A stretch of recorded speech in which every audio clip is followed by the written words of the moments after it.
Bonjour à toutes et à tous et bienvenue dans cette nouvelle vidéo, donc un nouveau club de lecture qui va être en fait, je dirais, un presque bilan du mois d'avril, parce que c'est vrai que les dernières vidéos que j'ai fait c'était surtout sur les événements, donc c'était le salon de Montaigu, donc fin mars, et mes dernières lectures de fin mars. Je vous ai pas encore parlé de mes lectures du mois d'avril.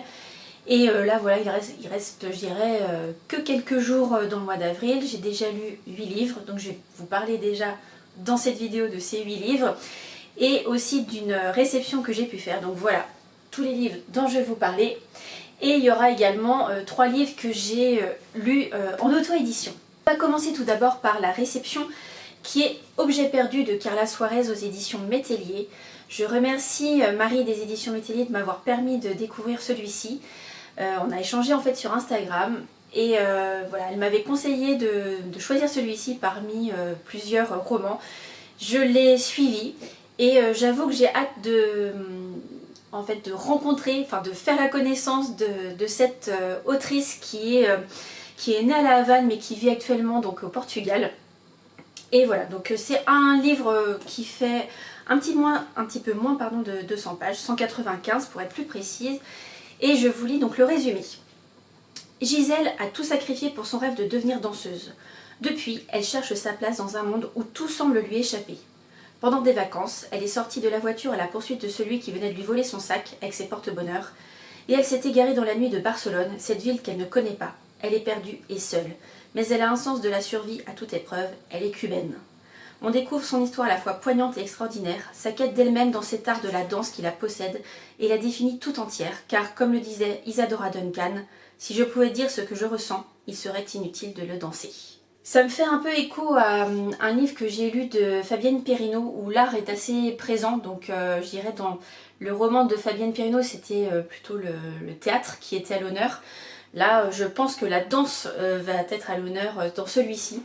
Donc je vais le lire très prochainement et surtout, petite précision, c'est un livre qui n'est pas encore sorti, qui sera disponible dans toutes les librairies à partir du 6 juin. Donc surtout n'hésitez pas. Ce que je ferai, c'est que je vais le lire avant pour pouvoir vous donner mon avis, je pense le jour de la sortie, si je peux avant. Mais au moins le jour de la sortie, vous l'aurez aussi en vidéo sur ma chaîne bien entendu. Mais voilà, donc Objet perdu, c'est un livre donc, que je lis prochainement et notez la date du 6 juin. Et encore merci aux éditions Métellier. Passons maintenant à toutes mes lectures. Je ne vais pas forcément vous parler de mes lectures dans l'ordre de lecture entre guillemets. Mais voilà, on va, parce qu'il y en a quand même 8, donc je vais aller petit à petit. Et je vais commencer par les auto-éditions. Donc il y en a 3 comme je vous le disais. Et la première dont je vais vous parler, je l'ai reçue grâce à l'autrice. Donc je voulais tout simplement te dire merci Anna pour m'avoir donné cette nouvelle opportunité pour découvrir donc le tome 2 de sa saga de Cosy Mystery qui se nomme Petit crime du bout du monde. Et donc le tome 1 est sorti donc en fin d'année dernière, qui était Envers et contre tout. Et celui-ci c'est L'heure du crime, où on va retrouver donc nos 2 protagonistes que sont Kat et Erwan. Cette fois-ci en fait ils vont être invités en fait par l'intermédiaire d'Erwan. En fait Erwan, je vous mets dans le contexte, est un journaliste. Il a écrit un papier sur une chasse au trésor qui va avoir lieu dans un château et donc qui est organisé par les propriétaires. Et en fait, comme il a écrit ce papier pour inviter plein de gens à s'inscrire, etc., lui, il a reçu une invitation pour 2. Et comme il sait que sa meilleure amie Kat est fan d'enquête, etc., notamment suite au premier tome que je vous laisserai découvrir, ils se sont dit pourquoi pas faire cette chasse au trésor ensemble. Et donc c'est le pitch de départ. Vous vous en doutez, comme tout Cosy Mystery, il va y avoir un cadavre qui va être retrouvé par ces 2 protagonistes, une enquête qui va être menée, et bien sûr il va y avoir plein de personnages qui vont être autour. On va bien sûr avoir une petite avancée avec Marvin. J'ai bien dit petite avancée, mais une avancée tout de même. Ça j'aime bien avoir en fait au fil des tomes en fait suivre cette cette petite amourette. Et il y a aussi un lien, je parlerai même de fil rouge, qui commence vraiment à être très présent avec la grand-mère de Kat. On sait que donc Kat a quitté, son ancien petit copain, sa région où elle était avec lui, pour retourner donc dans la région de son enfance. Elle a rejoint sa grand-mère en Bretagne. Et toutes les deux en fait elles tiennent une crêperie. Donc ça, il y a ça, mais c'est vrai qu'il y a un lien particulier entre Kat et sa grand-mère, et on sent qu'il y a quelque chose autour de sa grand-mère qui se présage. Donc je dirais le tome 1, on l'avait pas forcément vu, mais je trouve que le tome 2, on voit ce fil rouge arriver, donc rien que pour ça j'ai hâte de découvrir le tome 3. Qui sortira pour l'instant, je n'ai pas d'informations, mais voilà, qui va sortir forcément au moment, je vous tiendrai bien sûr informée. Et voilà, je dirais que dans ce Cozy Mystery, il y a tous les ingrédients, donc l'humour, je dirais les secrets aussi, la petite amourette comme je vous disais, il y a aussi forcément le lieu, la Bretagne, il y a des personnages qui vont être plus ou moins énigmatiques, hein, il y a aussi un dénouement, mais je dirais comme tout Cozy Mystery, voilà, on passe un très bon moment, voilà, même si malheureusement il y a quelqu'un qui disparaît dans ce tome, ou plusieurs, on verra, mais je vous laisse découvrir tout ça. Mais voilà, toujours un bon moment. Encore une nouvelle fois, merci Anna pour ta confiance.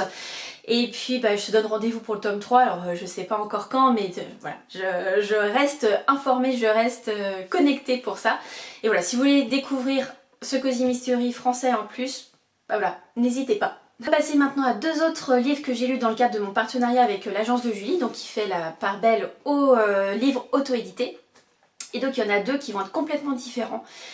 Le premier, c'est Le Serment de Mélodie Miller. Donc là en fait on va avoir une enquête et aussi on va évoquer un thème que pour l'instant je n'avais pas encore lu, c'est la psychogénéalogie, c'est-à-dire que en fait dans cette histoire on va avoir deux sœurs que sont Marjorie et Héloïse, et en fait Marjorie elle va bientôt atteindre l'âge de 30 ans. Il se trouve que dans la famille, autour de 30 ans, il se passe toujours quelque chose, donc forcément elle a une certaine appréhension, surtout que de plus en plus, donc j'irai à l'approche de cette date fatidique, elle se sent pas bien jusqu'à faire des malaises, et donc sa sœur qui est partie en Amazonie faire des recherches, parce que voilà, elle est chercheuse, biologiste il me semble, elle va venir la rejoindre parce que elle aussi elle ressent certaines choses, et en fait elles vont mener une enquête pour découvrir pourquoi, qu'est-ce qui se passe. Et en fait cette enquête va les mener en Belgique, plus précisément à Bruges, où il s'est passé quelque chose dans les années 1800 avec deux autres sœurs. Voilà, j'espère avoir bien fait le pitch et surtout pas trop en dire. Et donc il va y avoir forcément un lien entre ces deux générations. Et en fait la psychogénéalogie, c'est justement ce lien intergénérationnel, c'est-à-dire des choses qui se répètent, qui se perpétuent en fait, et qui peuvent avoir une incidence sur la personnalité ou la vie des générations actuelles. J'espère bien avoir aussi expliqué. Voilà, ça peut être perturbant. Moi, surtout dans ce livre, j'ai découvert quelque chose, un pan d'histoire de la Belgique que je n'avais pas connaissance, surtout à Bruges, etc. Donc là-dessus, c'était très intéressant. J'ai aimé aussi avoir cette enquête avec une double temporalité, et bien sûr, vous allez avoir la réponse. Après c'est vrai que par moment, pour moi en tout cas, c'était peut-être un peu trop poussé ou trop rapide, je ne sais pas, mais c'est vrai qu'il y a des moments où j'étais un petit peu dubitative, voilà. Mais ce qui n'empêche que j'ai passé un très bon moment, que ce soit dans le passé ou dans le présent, et surtout d'avoir des réponses. Et j'ai trouvé le thème de la psychogénéalogie très intéressant. Donc voilà, peut-être que je vais peut-être pousser sur d'autres choses, mais vous allez voir que dans mes prochaines lectures, mes prochains avis lecture, il y a ce mot qui est revenu. Mais voilà, ce petit teaser pour plus tard. Et le dernier livre que j'ai lu donc en auto-édition, c'est Le nid est vide, les oiseaux chantent de Jacques Delatour. Donc là on est dans un tout autre registre. En fait on fait la connaissance de Samantha. Samantha, elle est, c'est une jeune femme mariée qui va avoir donc deux enfants. Il se trouve que voilà, sa vie va un peu changer. Elle va grandir, évoluer, ses enfants également, jusqu'au jour où ses enfants vont partir l'un après l'autre du nid. Et donc elle va avoir des moments très durs pour elle, parce que même si on se prépare, je pense qu'on n'est jamais prêt, et je pense que je le dis aussi en tant que parent. Voilà, moi j'ai deux ados, dont un qui va bientôt avoir 18 ans. Je sais que dans les années à venir, il y a un moment où il va peut-être quitter le nid lui aussi, et tant mieux, hein, je dirais, c'est dans l'ordre des choses. Mais je pense qu'on n'est jamais préparé. Voilà, on passe longtemps avec nos enfants, on les éduque, on leur donne des valeurs, on les prépare pour être autonomes, pour être prêts à vivre leur vie, etc. Et je pense que le jour où ils s'en vont, ça doit être quelque part dur, voilà, je le sais, je sais qu'autour de moi, effectivement, c'est déjà arrivé, voilà, je connais pas encore ça. Je suis pas forcément pressée parce que voilà, je sais que ça peut être des moments qui vont être peut-être un peu déstabilisants et durs. Mais voilà, je sais qu'on fait tout pour nos enfants pour que ce jour arrive. Et puis je pense que quand le jour arrive, on n'est pas forcément prêt finalement. Mais bon, on verra. En tout cas, pour cette histoire, voilà, vous allez faire la connaissance de Samantha. Moi, il y a certains moments, effectivement, je me suis identifiée, d'autres moins. Et vous allez voir en lisant l'histoire, j'ai trouvé que c'était plein de sentiments. On sent que l'autrice, en fait, a vraiment mis d'elle au sein de ce roman, de cet écrit, de tout ce qu'elle peut ressentir par rapport à sa vie en tant que femme et sa vie en tant que maman. Voilà, c'est très beau. Il y a aussi des moments où on sourit, parce que forcément on est dans la tête de Samantha, de cette maman, de cette femme, et on vit vraiment à côté d'elle plein de choses. Voilà, vous allez voir, et je pense que c'est un livre, moi je dirais, voilà, qui fait du bien aussi, qui met des petites choses, des petites graines aussi pour voir est-ce qu'il faut, voilà, faut jamais, je dirais, laisser le temps trop filer, il faut dire les choses, il faut profiter de chaque instant. Et voilà, ce livre relate aussi ça un peu, mais voilà, c'est vraiment orienté relation parent-enfant. Et voilà, maintenant il n'y a plus qu'à vous dire de faire la connaissance de Samantha dans ce livre. Donc c'est Le nid se vide, les oiseaux chantent de Jade Delatour. On va maintenant passer au livre papier et on va commencer par Les Lettres de Rose de Clarisse Sabart aux éditions Charleston Poche. Je vous ai parlé tout à l'heure du serment avec la notion de psychogénéalogie. On va retrouver cette notion dans ce livre-là. Ce livre-là, il vient de fêter ses 10 ans, donc ça fait 10 ans que l'autrice a écrit ce livre et qui a remporté en fait le prix du livre romantique de Charleston. Il faut savoir que chaque année en fait Charleston fait appel à manuscrits pour justement découvrir et publier le livre, je dirais, voilà, le livre romantique de l'année. Et en 2025, c'est Garance Solveig qui a remporté ce prix. Donc voilà, je l'ai acheté à Montaigu, donc je vous en reparlerai bien entendu. On revient à celui-ci, donc 10 ans qu'il est sorti, le premier de l'autrice, mais il a tout de suite en fait cette patte d'avoir une double temporalité, d'avoir des secrets de famille, l'histoire dans l'histoire, etc. Et donc ici on va faire la connaissance de Lola. Lola en fait elle sait qu'elle a été adoptée.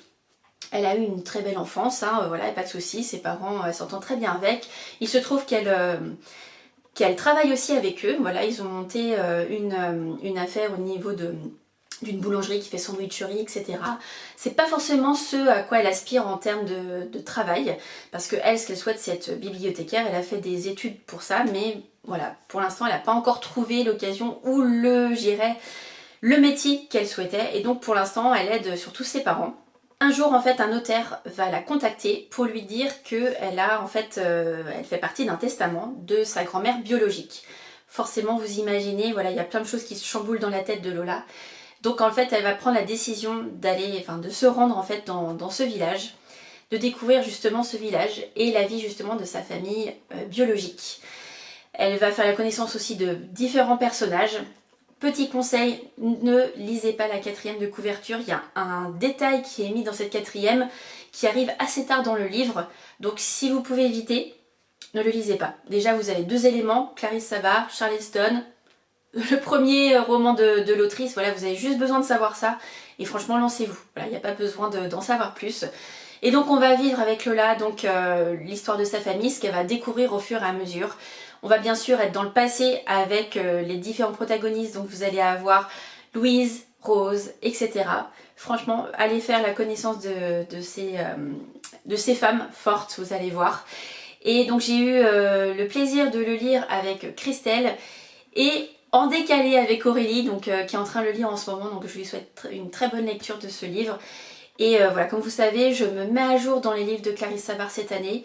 C'était aussi le livre qui faisait partie de mon challenge Je sors les pavés de ma palle pour le mois d'avril, parce qu'il fait un tout petit peu plus de 500 pages, 506.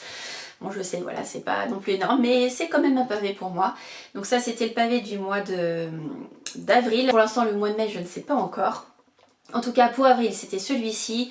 Il va me rester en fait 2 romans à lire de l'autrice, donc de Clarisse Sabart. C'est Le Jardin de l'oubli et bien sûr le tome 2 du Secret des Agapantes que j'attends avec impatience.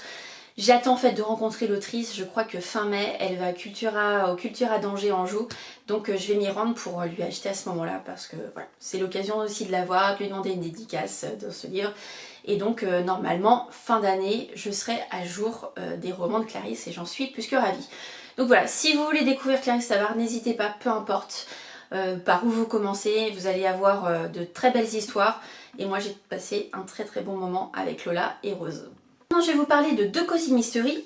Un que je reprends depuis, ça faisait un petit moment que je l'avais un petit peu délaissé avec mes copines Justine et Delphine qu'on a lu en lecture commune. Donc celui-ci, le tome 7, donc au service secret de Marie-Antoinette de Frédéric Lenormand aux éditions de La Martinière.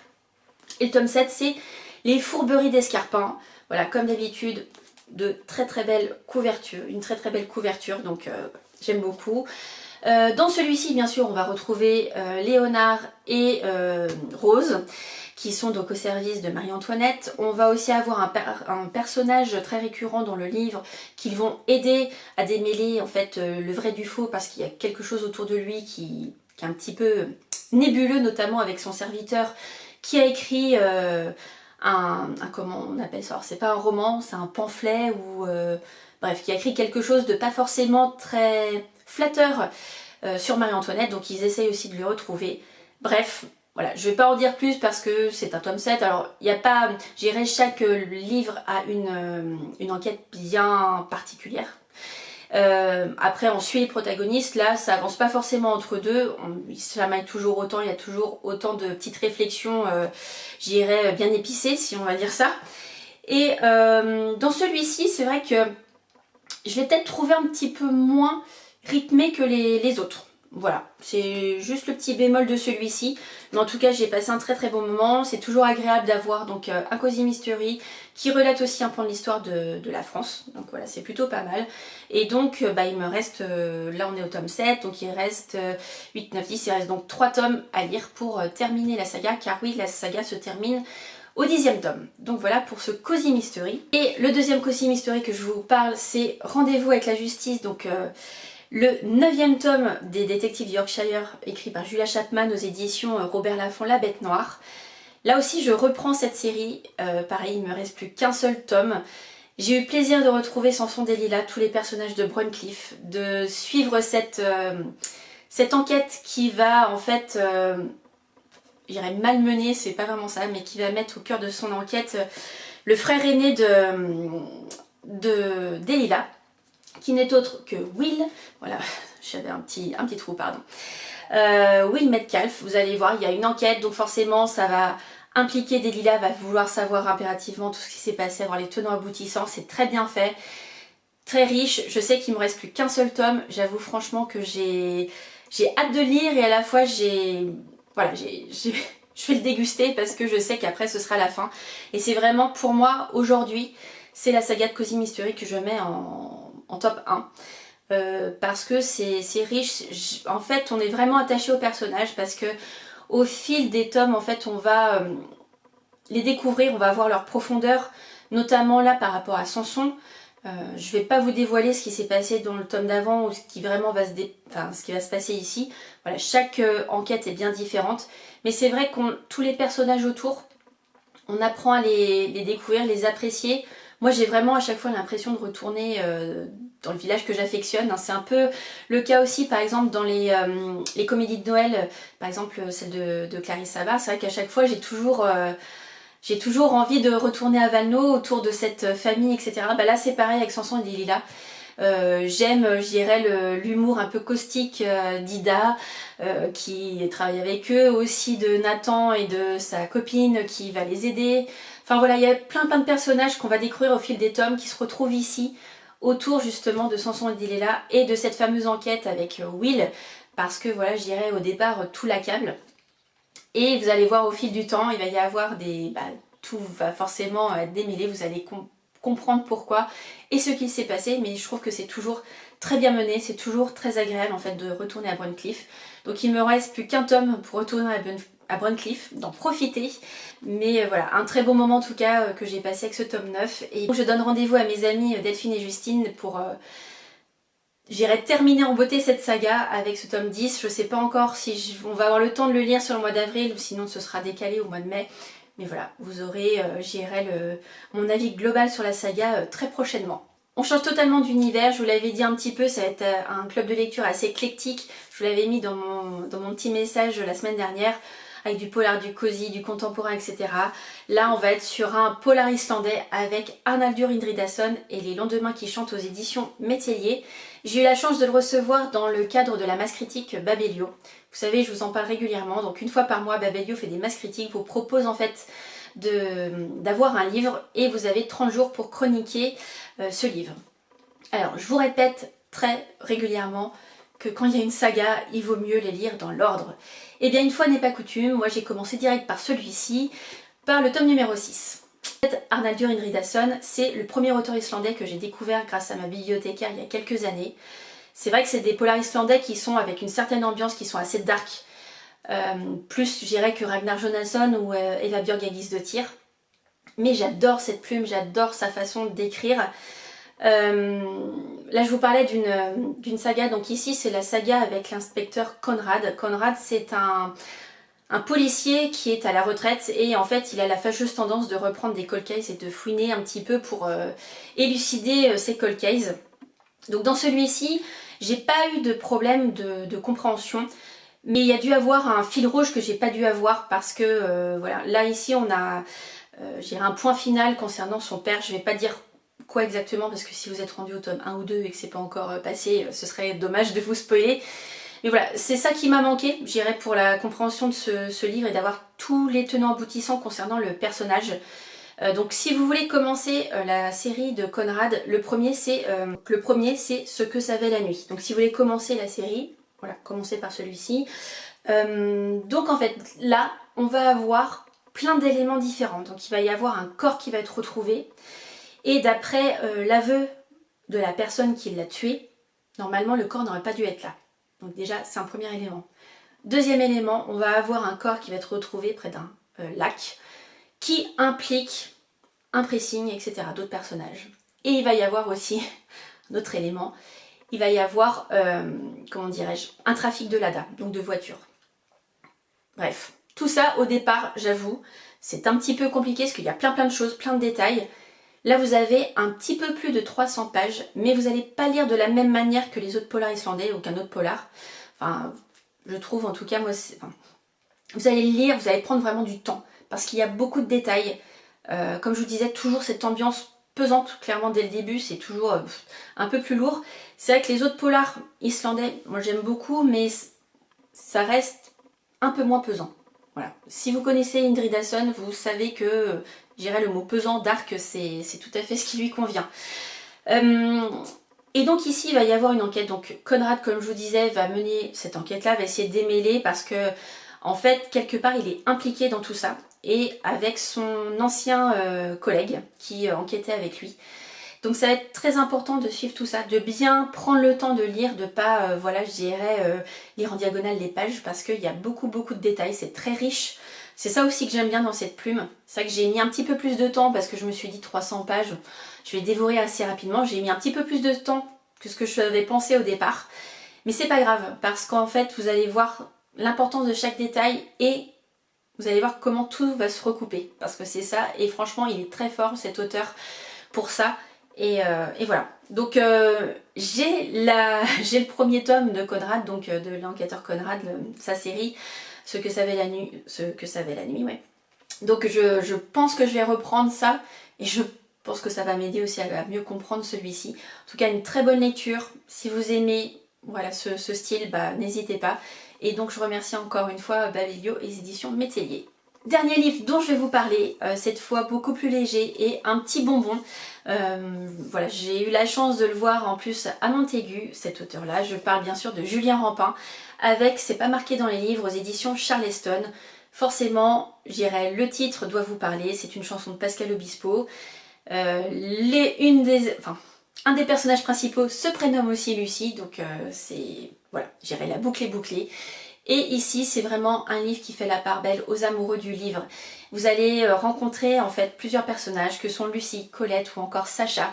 Vous allez apprendre à les connaître plus profond d'eux, ce qu'ils cachent. Vous allez faire partie de leur club de lecture. dans une jolie ville qui est Toulouse. Alors malheureusement je connais pas, mais c'est vrai que j'en entends parler, et quand on lit ces pages, on sait que voilà, l'auteur apprécie cette ville, et c'est très agréable, c'est très touchant. Il y a beaucoup de sentiments. Si vous lisez Julien Rampin, vous savez que voilà, il y a toujours des sentiments, il y a toujours des messages clés qui sont à l'intérieur, de beaux messages, des messages importants. Et là, vous allez avoir en fait une histoire d'amitié, une histoire de sentiments, une histoire de liens forts. Aussi des sujets plus durs, avec notamment Lucie qui va se dévoiler au fil des pages. Voilà, je veux pas trop en dire. Pareil, ne lisez pas la 4e de couve, laissez-vous embarquer tout de suite avec cette plume. Donc c'est un roman choral avec ses personnages principaux, comme je vous ai présenté tout à l'heure, donc Lucie, Colette et Sacha. Et vous allez voir qu'entre certaines pages, notamment la première page, c'est un post Instagram, et vous allez comprendre au fil des pages à qui, qui est derrière ce conte. Et voilà, moi je me suis laissée un petit peu... ce conte, j'avais pensé à plein de personnes. Et voilà, vous allez savoir à qui il appartient. Et surtout, voilà, j'ai fermé ce livre en me disant, voilà, c'est un livre qui fait du bien. C'est le 4e roman de l'auteur. J'ai adoré les 4 romans.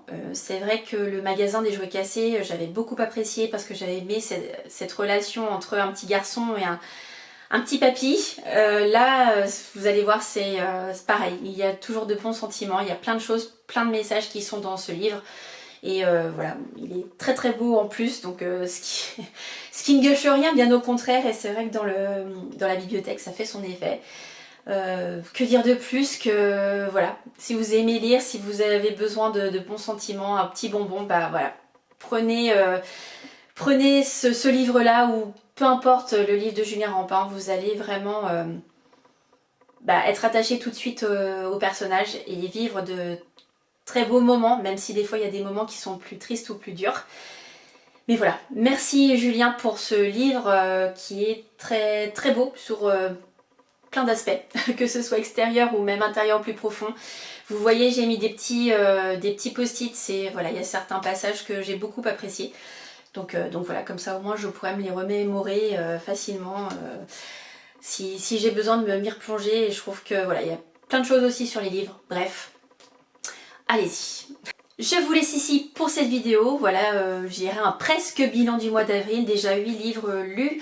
Je pense qu'on aura peut-être 1 ou 2 de plus. Voilà. On verra, je me mets pas la pression, on verra. De jolies lectures déjà. Et puis je sais pas si vous en avez déjà lu, n'hésitez pas à me le dire en commentaire pour qu'on puisse échanger sur vos ressentis ou si certains vous font très envie. Et puis maintenant j'ai plus qu'à vous souhaiter de très bons moments, de très bonnes lectures et je vous dis à très bientôt dans une prochaine vidéo. Ciao!